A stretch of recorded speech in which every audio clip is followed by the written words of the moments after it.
Classification of enema कहता है classification of enema.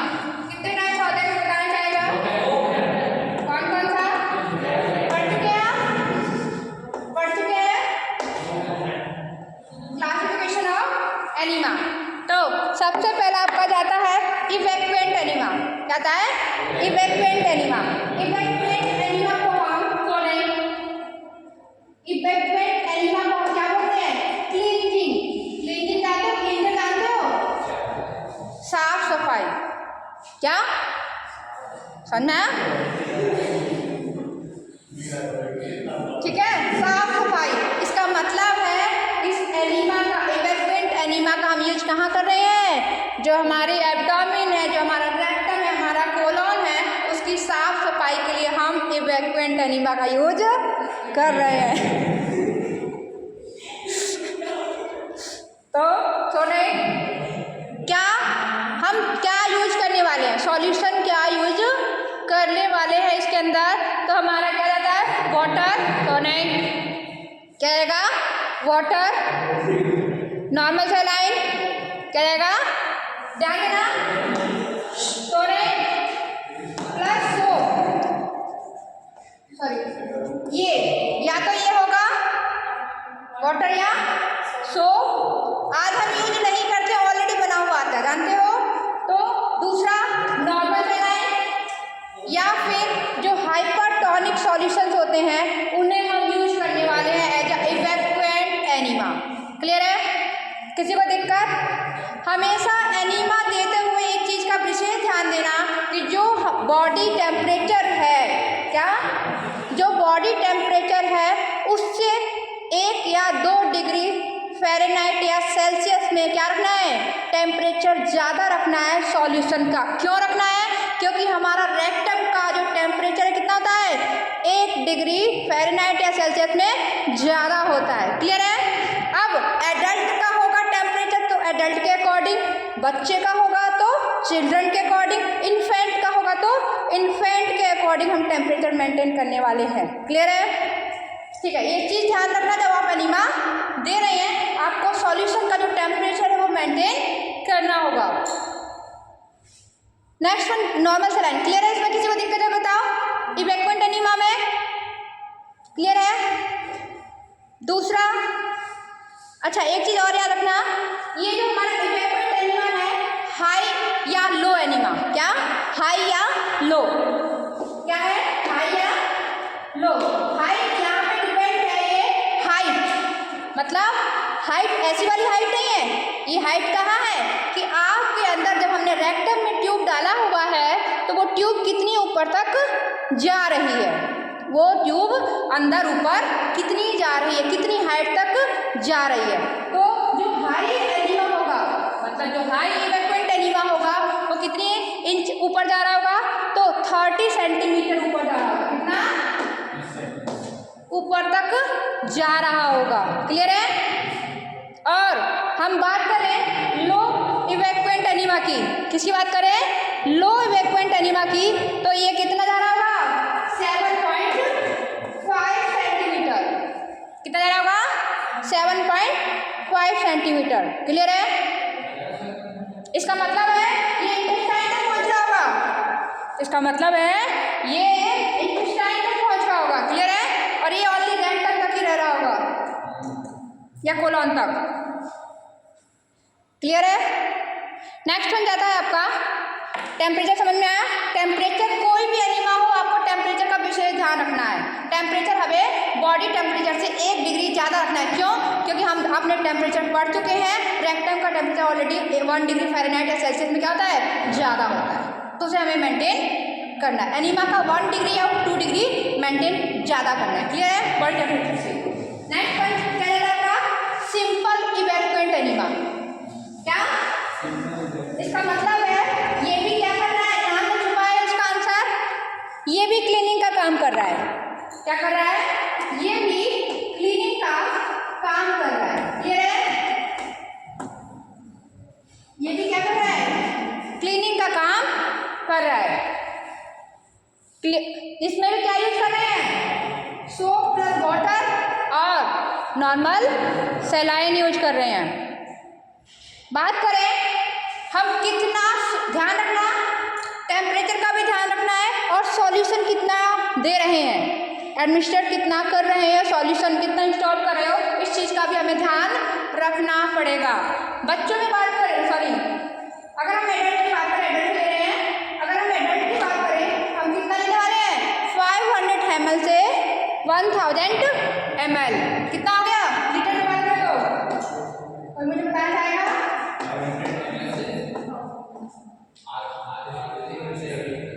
ठीक है 1 लीटर, ठीक है आधे से 1 लीटर। और जो आता है हमारा वो ml में काउंट करते हैं, उसमें जो नंबरिंग होगा देखा होगा ml में रहता है ना। तो 500 से 1000 ml 1000 ml हम यूज करने वाले हैं एडल्ट्स के लिए। बात करें हम चिल्ड्रंस के लिए, किसके लिए, चिल्ड्रंस के लिए, तो चिल्ड्रंस के लिए हम जो यूज करने वाले हैं कितना यूज करने वाले हैं 250 से 250 to 500 ml। क्लियर है, 250 to 500 ml। नेक्स्ट हम बात करें इन्फेंट की, हाँ 250 से कम, कितना 250 या 250 से कम। क्लियर है, इन्फेंट की बात करें तो कितना है 250 या 250 टू लेस ml लगा देना। क्वांटिटी जरूर मेंशन करना है, क्वांटिटी जरूर मेंशन करना है। आप मेजरमेंट किस में कर रहे हो वरना गलत हो जाएगा। 250 LT भी होता है, क्लियर है, और ml भी होता है, GM भी होता है, mm भी होता है। तो ये हमें क्वांटिटी मेजरमेंट यूज करना है। नेक्स्ट वन जाता है आपका, ठीक है, नेक्स्ट आता है आपका कोल्ड एनीमा। क्या है, थर्ड में क्या है कोल्ड। नाम में क्या छुपा है, आप अगर ध्यान से पढ़ रहे हैं तो कोल्ड में भी उसकी क्वालिटी फीचर्स छुपे हुए हैं। कोल्ड एनीमा इसका मतलब है जब पेशेंट को हाइपरथर्मिया हो गया है, क्या हो गया है, हाइपरथर्मिया हो गया है, हम नॉर्मल तरीके से उसे क्या नहीं कर पा रहे हैं, टेम्परेचर को डाउन नहीं कर पा रहे हैं, मेडिसिन भी वर्क नहीं कर रही हैं, तो ऐसी कंडीशन में हम क्या करने वाले हैं, कोल्ड एनीमा देने वाले हैं। क्लियर है, तो टेम्परेचर को रिड्यूस करने के लिए, डाउन करने के लिए क्या करने वाले हो, सो नहीं। लेकिन एक बात ध्यान रखना, इसे आप डायरेक्ट रेक्टम या कोलॉन में दे रहे हैं, इसका मतलब है बॉडी टेम्परेचर सडनली डाउन जाएगा, बॉडी टेम्परेचर सडनली डाउन जाएगा तो पेशेंट को फिर हाइपोथर्मिया देखने को मिलेगा। तो जब हम कोल्ड एनीमा दे रहे हैं तो हमें इस चीज़ में पेशेंट को ऑब्जर्वेशन में रखना पड़ेगा। क्लियर है, किसी को दिक्कत है बताओ, ठीक है। नेक्स्ट वन जाता है आपका, नेक्स्ट वन जाता है medicated evacuate enema.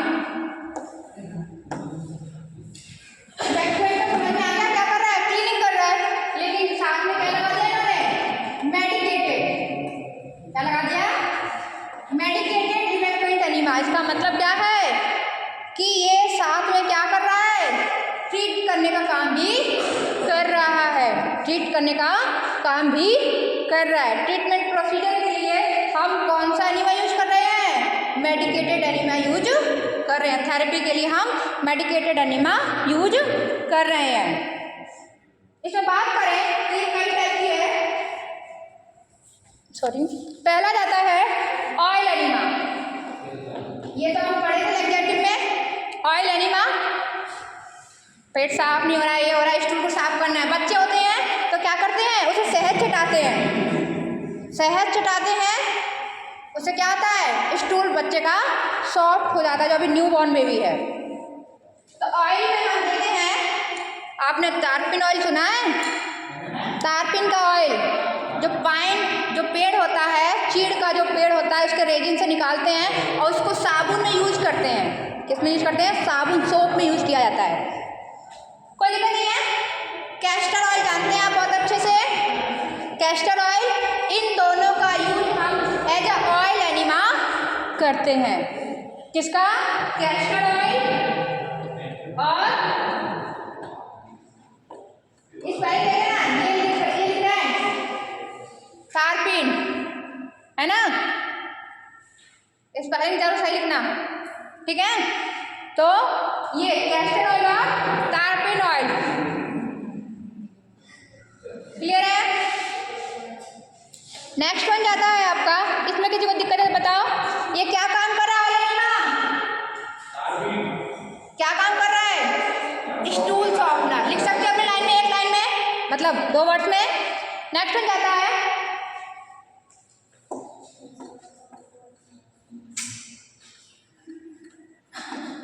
Fugitive medicated evacuant enema. तो ये क्या काम कर रहा है, कई बार हमारी पेरिस्टाल्सिस मूवमेंट कैसी हो गई है, डाउन हो गई, डिक्रीज हो गई है ना, या नहीं हो पा रही है। तो ऐसी कंडीशन में पेरिस्टाल्सिस मूवमेंट को क्या करने के लिए, नॉर्मल या इंक्रीज करने के लिए हम फ्यूगेटिव एनिमा देते हैं, फ्यूगेटिव मेडिकेटेड एनिमा, है ना, क्लियर है। इसमें क्या यूज करने वाले हैं हम लोग, एग्जाम्पल में क्या लिख सकते हो, क्या सॉल्यूशन ले रहे हैं, तो ग्लिसरीन, कैस्टर ऑयल और ग्लिसरीन प्लस वाटर दोनों यूज कर रहे हैं, क्लियर है, क्लियर है। ग्लिसरीन, कैस्टर ऑयल और ग्लिसरीन प्लस वाटर का मिक्सअप। नेक्स्ट वन है आपका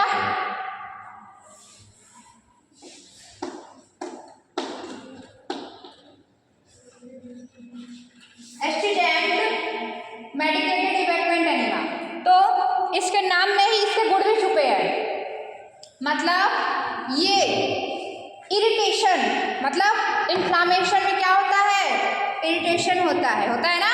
तो ये क्या काम कर रहा है, तो ये इन्फ्लामेशन को रिड्यूस करने का काम कर रहा है। क्या कर रहा है, ये इन्फ्लामेशन को रिड्यूस करने का काम कर रहा है, प्लस जो म्यूकस डिस्चार्ज हो रहा है, क्या रहा है, जो म्यूकस डिस्चार्ज हो रहा है उसमें भी ये रिलीफ दे रहा है। कौन सा enema, astringent medicated evacuant enema, clear है। इसमें एग्जाम्पल में बात करें कौन सा सॉल्यूशन हम यूज करने वाले हैं, तो 2% सिल्वर नाइट्रेट, क्या यूज करने वाले हैं हम, 2% सिल्वर नाइट्रेट और टैनिक एसिड, टैनिक एसिड,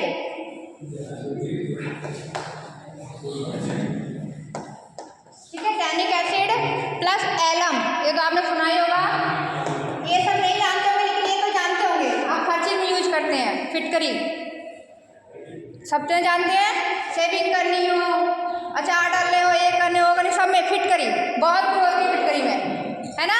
तो एलम, एलम इसीलिए तो सेविंग में कट लग जाता है तो यूज करते हैं, कैसा है, एंटीसेप्टिक, एंटी इन्फ्लामेटरी है, इसीलिए यूज करते हैं एलम को। तो क्लियर है, क्लियर है।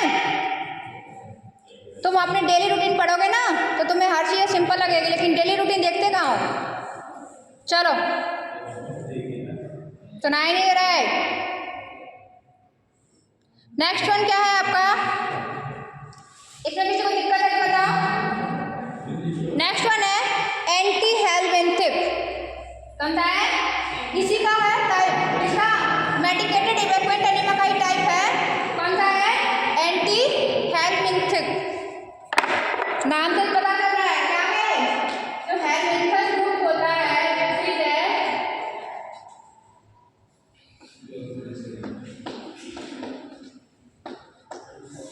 ठीक है, ये लगा देंगे, क्लियर है। तो ये क्या कर रहा होगा, एंटी हेलमिंथिक, पैरासाइट्स को किल करने, वॉर्म्स को किल करने का काम कर रहा होगा, किसके अंदर, इंटेस्टाइन के अंदर, किसके अंदर प्लेंट है हमारे, इंटेस्टाइन के अंदर। क्या हुआ, एंटी हेलमिंथस क्या नहीं है, एग्जाम में नहीं है, नहीं लिखा,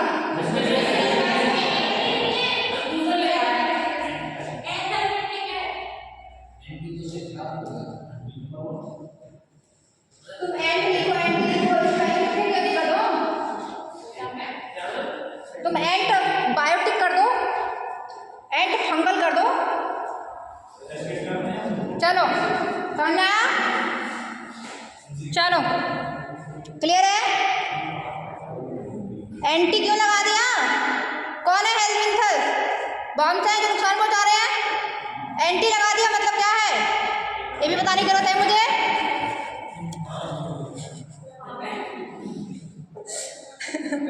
क्या यूज करने वाले हैं इसमें? तो हाइपरटोनिक सॉल्यूशन यूज करने वाले हैं। क्या? हाइपरटोनिक सॉल्यूशन हम इसमें यूज करने वाले हैं। क्लियर है? मिसप्रिंट हो सकता है बेटा, मिसप्रिंट हो सकता है कि नहीं हो सकता है बेटा? हम सही नहीं हो सकते हैं लेकिन मिसप्रिंट तो हो सकता है ना। तुम लोग अपना दिमाग भी तो लगा सकते हो। चलो, इसमें किसी को दिक्कत है तो बताओ क्लास।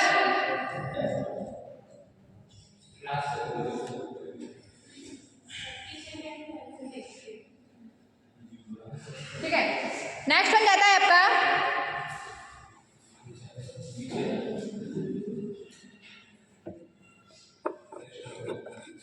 कौन सा रहेगा अब?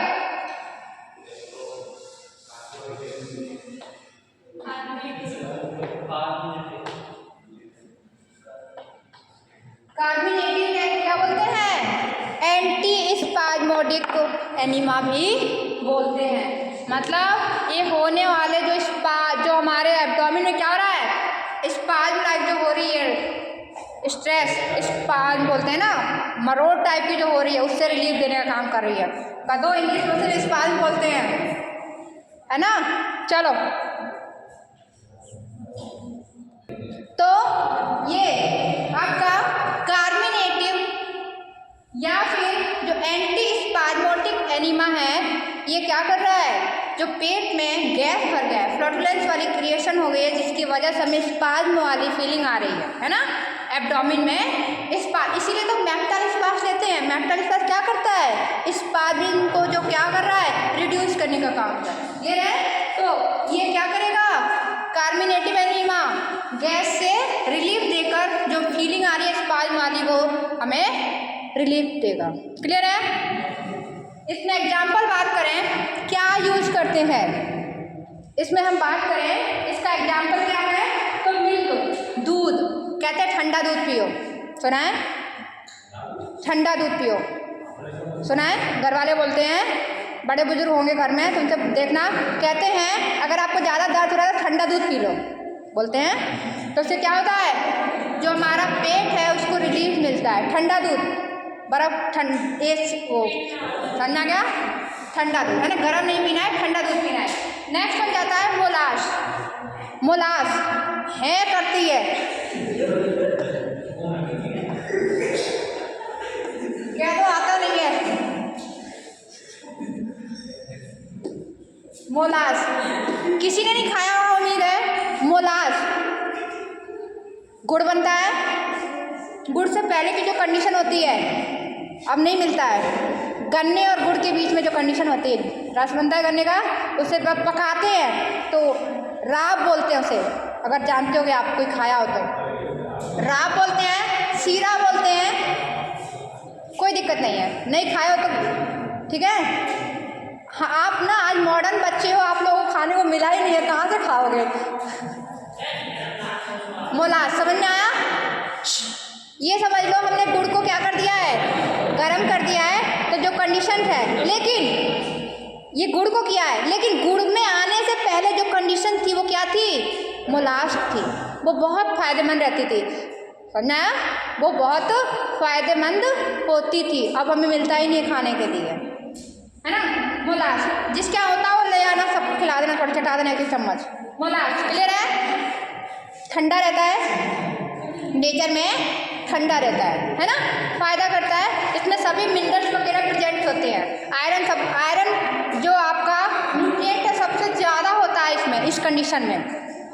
नेक्स्ट बन जाता है आपका तारपीन, फिर आ गया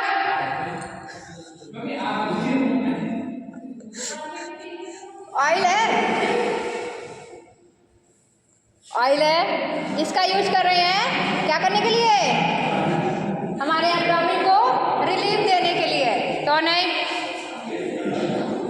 इसमें किसी को दिक्कत है तो बताओ, क्यों समझ में आया? नेक्स्ट वन क्या रहता है आपका, लास्ट वन है 5 रिटेन एनीमा। क्या है? Retain enema.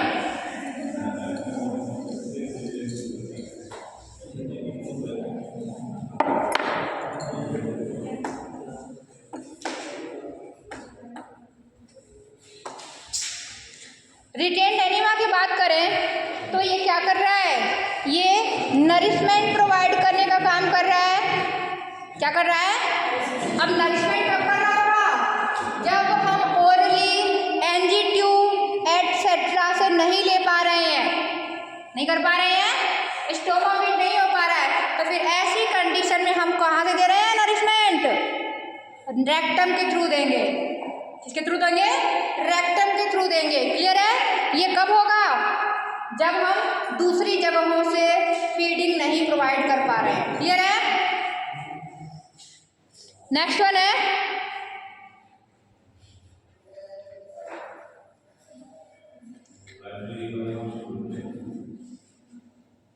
ठीक है, नेक्स्ट वन है रिटेन एनिमल यूज। और कहाँ कर रहे हैं? तो मेडिसिन प्रोवाइड करने के लिए।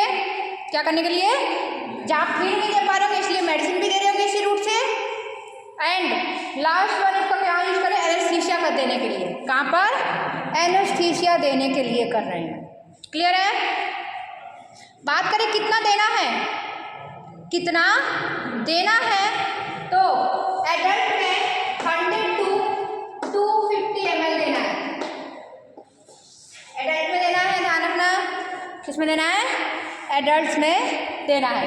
मतलब इतना सॉल्यूशन हमें यूज करना है रिटेन एनिमा का, 100 to 250 ml।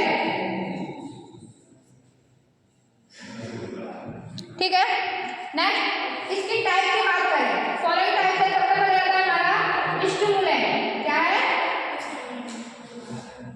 स्टिमुलेंट। स्टिमुलेंट की बात करें तो इसे हम कहाँ पे? स्टिमुलेंट रिटेन एनिमा का रिटेंशन वर्ड आता है। क्या आता है वर्ड? रिटेंशन, है ना। तो स्टिमुलेंट रिटेन एनिमा का यूज हम कहाँ कर रहे हैं? जहाँ पे किसी ने पॉइजन ले लिया हो। क्या कर लिया हो? पॉइजन ले लिया हो, बॉडी कोलैप्स कर गई हो, मतलब पेशेंट कोलैप्स कर गया हो। बॉडी कोलैप्स कर गई होगी कि लंग्स कोलैप्स? क्या कोलैप्स किया गया होगा? या फिर पेशेंट शॉक में चला गया होगा, है ना। तो ऐसी कंडीशंस में हम क्या कर रहे हैं? स्टिमुलेंट रिटेन एनिमा यूज करने वाले हैं। एग्जाम्पल क्या है? ब्लैक कॉफी और brandy.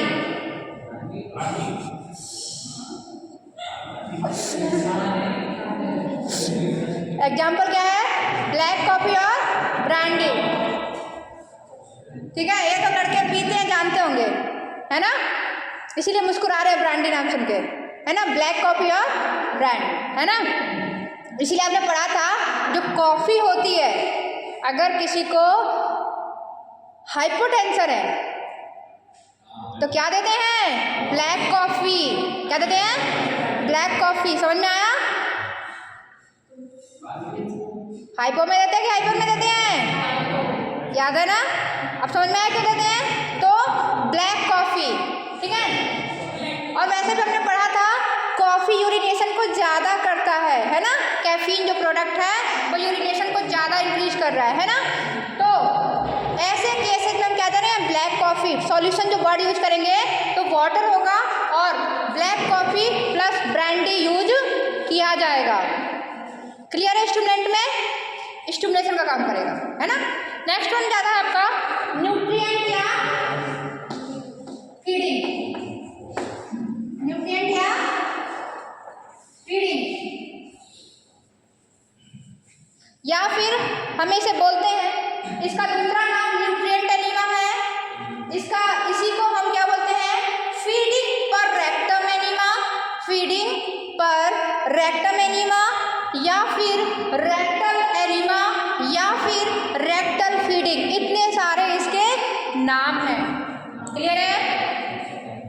Rectal feeding enema, feeding पर रेक्टल या रेक्टम, है ना, न्यूट्रिएंट एनीमा, सब एक ही नाम है। क्लियर है? हाँ, तो इसमें यूज क्या कर रहे हैं? Normal saline. क्या यूज कर रहे हैं? सॉल्यूशन क्या है? नॉर्मल सेलाइन और ग्लूकोज सेलाइन। ठीक है, नॉर्मल सेलाइन और ग्लूकोज सेलाइन। ग्लूकोज सेलाइन कितना यूज कर रहे हैं? 2 to 5% सॉल्यूशन यूज कर रहे हैं। नेक्स्ट है आपका इमोलिएंट। इसी का नेक्स्ट रिटेन्ड एनीमा का टाइप कौन सा है? इमोलिएंट। नाम में चुका है, इमल्सिफिकेशन आपने पढ़ा था, क्या होता है ना, अगर आप इसको ध्यान से पढ़ेंगे तो आपको समझ में आ जाएगा कि क्या कहना चाह रहा है। इमोलिएंट ई है, ठीक है, इमोलिएंट। तो ये क्या कर रहा है इमोलिएंट एनीमा, जो डायरिया की वजह से हमारा जो म्यूकस मेम्ब्रेन है वो क्या हो गया है, इरिटेट हो गया है, उसको सूथ करने का काम कर रहा है ना, समझ में आ रहा है। जो परेशान हो गया है उसको रिलीफ कर रहा है म्यूकस मेम्ब्रेन को, और जो इरिटेशन हो रहा है उसको भी सूथ करने का काम कर रहा है, सूथिंग। समझ में आ रहा है, नहीं समझ में आया? थोड़ा सा मिर्ची खा लो, थोड़ा सा मिर्ची खा लो, अब फिर जो सीन आता है मुंह में उसका, जो शक्कर खाते हो वो फीलिंग समझ में आई? फीलिंग आई कि नहीं आई? वो फीलिंग मतलब डायरिया की वजह से जो म्यूकस मेम्ब्रेन है हमारा रेक्टम का, वो क्या कर गया है, बहुत ज़्यादा इरिटेट हो गया है, तो उसे सूथ करने का काम कर रहे हैं, रिलीफ करने का काम कर रहा है। कौन सा, इमोलिएंट एनीमा। क्या यूज कर रहे हैं, स्टार्च। क्या यूज कर रहे हैं, स्टार्च एंड ओपियम, दोनों साथ में ले रहे हैं। स्टार्च है, ओपियम, अफीम, ये क्या करता है, एनाल्जेसिक इफेक्ट कॉज करता है, जानते हैं बहुत अच्छे से, एनाल्जेसिक इफेक्ट कॉज करता है और एनेस्थेटिक कॉज करता है, एनेस्थेटिक भी कॉज करता है ना, दोनों ही। तो आप स्टार्च प्लस ओपियम, स्टार्च ध्यान रखना सूथ करने का काम कर रहा है, और ओपियम के साथ मिला दिया गया तो एनाल्जेसिक और एनेस्थेटिक इफेक्ट कॉज कर रहा है। क्लियर है, समझ में आ रहा है, मतलब सेंसेशन को ब्रेक कर देगा। क्लियर है, एनेस्थेटिक का मतलब तो यही है। नेक्स्ट वन है ओनली स्टार्च। क्या, ओनली स्टार्च म्यूसिलेज यूज कर रहे हैं, या फिर हम खाली स्टार्च म्यूसिलेज भी यूज कर सकते हैं। क्लियर है, कितना यूज करना है इमोलिएंट एनीमा का, तो 250 ml कितना यूज करना है। ध्यान रखना एक चीज और, हम जब न्यूट्रिएंट एनीमा देते हैं तो हमें एक चीज देखना पड़ेगा कि जो रेक्टम है उसकी एब्जॉर्बिंग कैपेसिटी कितनी है। आप उसकी एब्जॉर्प्शन कैपेसिटी से ज़्यादा एनीमा नहीं दे सकते हो। समझ में आ रहा है जो मैं कहना चाह रही हूँ? अगर एब्जॉर्ब नहीं कर रहा होगा हमारा रेक्टम तो क्या होगा, रिवर्स आ जाएगा। तो इस चीज़ को हमें ध्यान में रखना पड़ेगा। ठीक है, तो जो हमारे इमोलिएंट एनीमा है कितना दे रहे हैं, 250 ml यूज करेंगे सॉल्यूशन। इसमें किसी को दिक्कत? नेक्स्ट हो जाता है सेडेटिव, नाम में छुपा है सेडेशन का काम कर रहा है।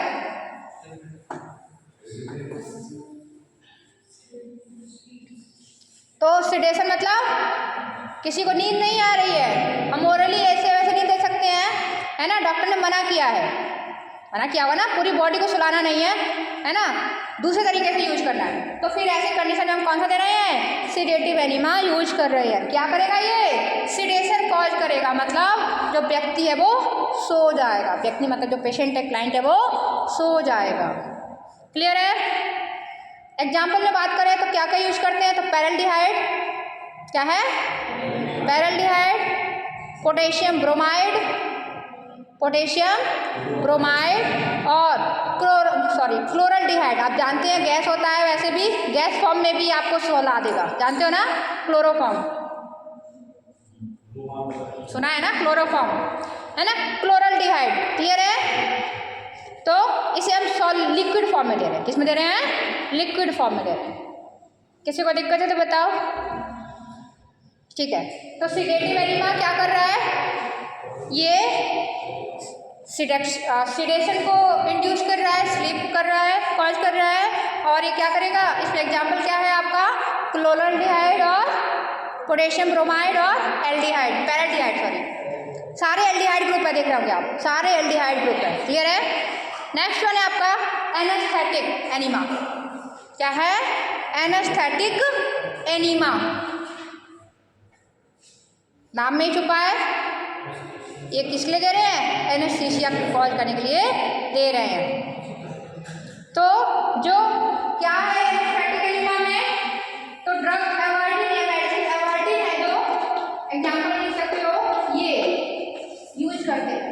एबर्टिन कितना यूज करते हैं? जो मेडिसिन एबर्टिन है ये कितना दे रहे हैं? तो